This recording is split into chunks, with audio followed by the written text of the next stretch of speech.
Se on totistettavasti jalkakasteltu järvessä.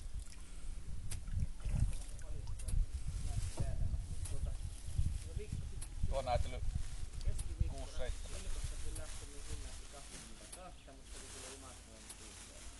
Oot se siinä Ilkosaaressa käynyt? On niin tänäkin näkäinen paljon. Onko se just hyvä? No itää tuulikin vielä mukaan. Joo. Mites Ruha? Sehän on hyvä. Se on hyvä. Sinnehän me ajateltiin Ruha putkutella tässä kesäaikaa. Ja sitten, jos me pölvästäis ihan Puumalaan saakka.